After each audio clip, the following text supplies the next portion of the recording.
Just about 2 years ago, My Arcade released their version of the mini arcade cabinet Street Fighter II Championship Edition. Unfortunately, that particular release came with some problems. There were some ROM issues, joystick problems, even button color mistakes that prompted a lot of feedback from their consumers, and My Arcade listened and went back to the drawing board. That brings us here to their brand new revised edition 1.1. Did it fix all the issues the original one had? Let's get into it.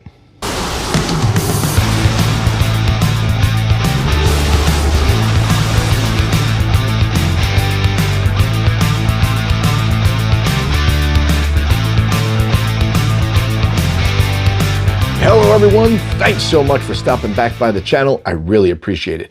Alright, so let's take a look at the packaging really quick, just in case there's some people out there that have not yet purchased a Championship Street Fighter II Edition My Arcade Micro Player Cabinet. They do the packaging really well, as they do on all their My Arcade products. On here you can see on the front they do have all the Street Fighter characters. Here they have a reflective holographic sticker on there. Really cool. They always have a holographic sticker on most of their My Arcade packaging.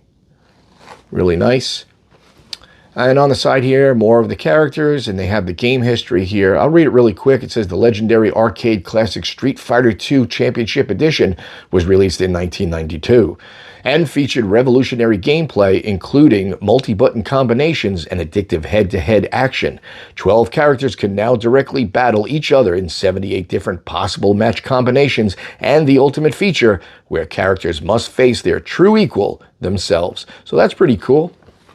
And on the back, they show you that the two of them are linkable. If you do have two cabinets, it does come with the linkable cable in it. Unfortunately, I did get rid of my original one. I did give it away, and I won't be able to link them, but you can do that if you want to. Now, it does work on a micro USB cable, which they do not supply. This one works also on 4 AA batteries, which of course they don't supply that either.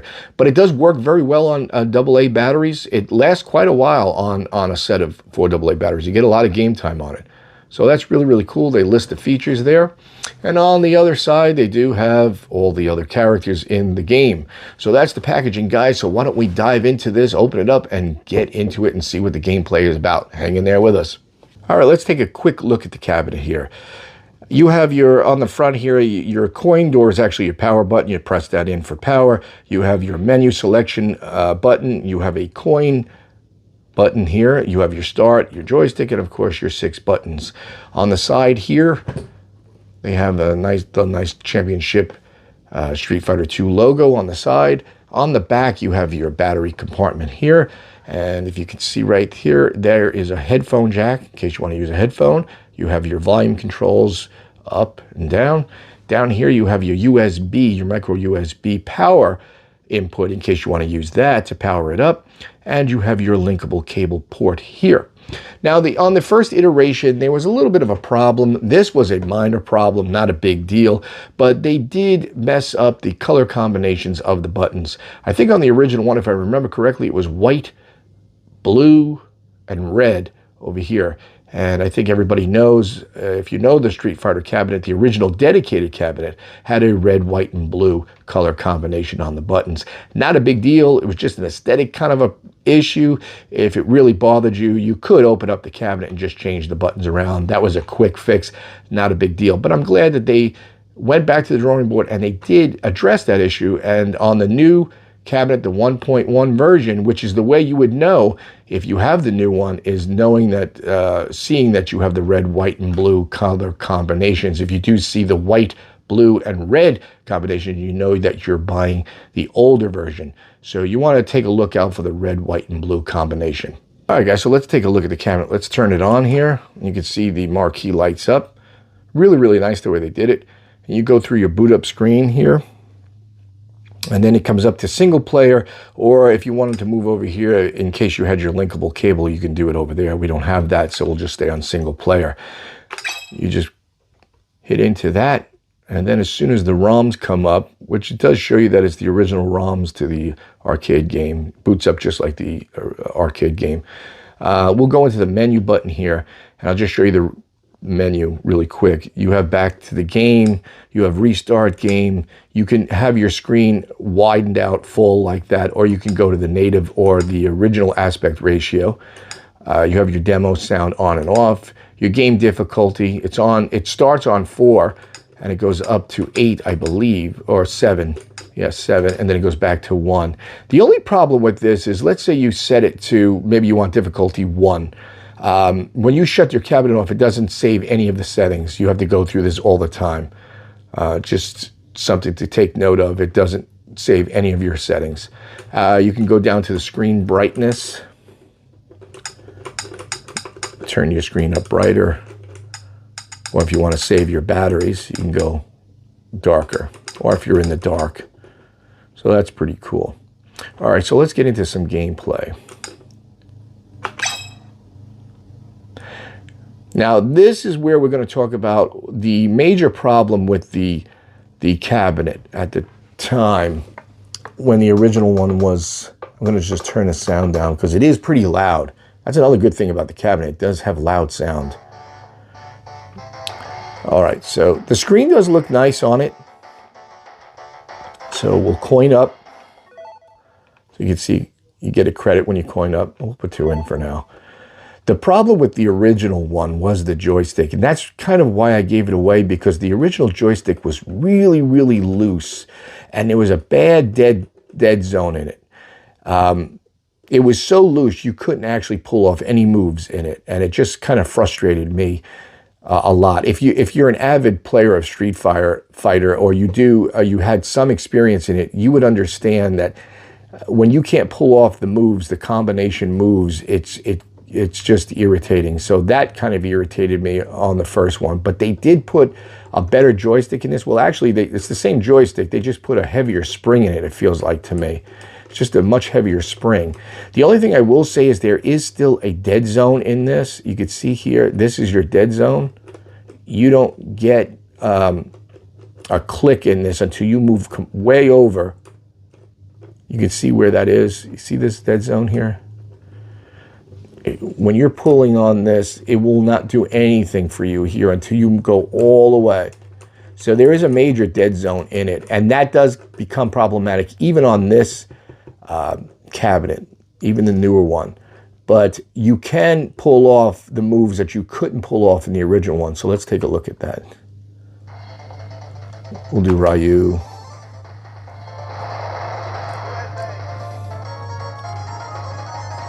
So let's just see if I can pull off a Hadouken, which you couldn't do in the original one. So you could definitely get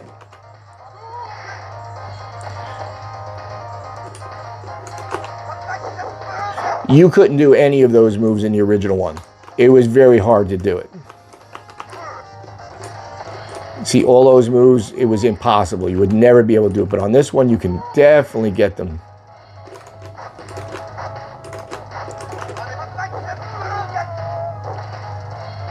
So they absolutely fixed the joystick on that. It's really, really good now.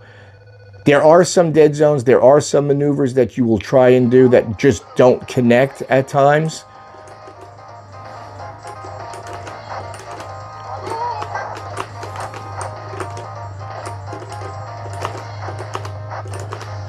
See, sometimes it won't connect at times.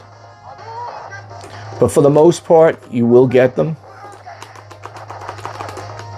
So I'm glad they fixed that. It really is a much better experience to play this now.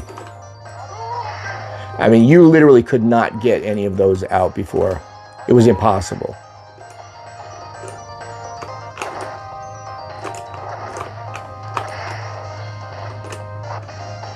So let's get into the next issue, guys. All right, guys, so one of the other issues, the last issue, major issue that was in the game was diagonal combinations.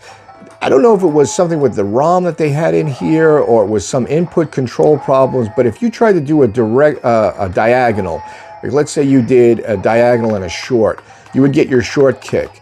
But when you tried to do the long kick, it would be the same as the short. You wouldn't have your long kick. And there was a couple other combinations also that didn't work properly. But now you can see that they did address that. You have your short kick there when you're diagonally down, and you do have your long kick. And you have your roundhouse. Those you couldn't actually pull off. There were some that were missing or just being repetitive with just the same buttons. So they did fix that, which I'm glad they did. So they did address all these issues, went back to the drawing board, and they really did give what the community was asking for. So I'm really thankful to My Arcade for that. So what are my final thoughts on the revised My Arcade Street Fighter II micro cabinet? Well, after spending some time with this product, I have to say that My Arcade has addressed many of the issues that were present in the previous version. One of the biggest improvements is the joystick, which is leaps and bounds better than before. It's much more responsive and accurate, making for a much more enjoyable gaming experience. Additionally, the input issues that were present in the previous version seem to have been addressed. While there are still some times when the joystick combinations are missed, for the most part, it's a great improvement. Overall, I would definitely recommend this version of the product, which you can easily identify by the red, white, and blue layout. It's a great way to relive some of your favorite childhood memories and enjoy some classic gaming action. So if you're looking for a fun and affordable way to get your Street Fighter fix, definitely pick one up for yourself. Well, that's it, guys. That's the review. Jestertester saying be well, happy gaming as always, and until the next review, we will see you.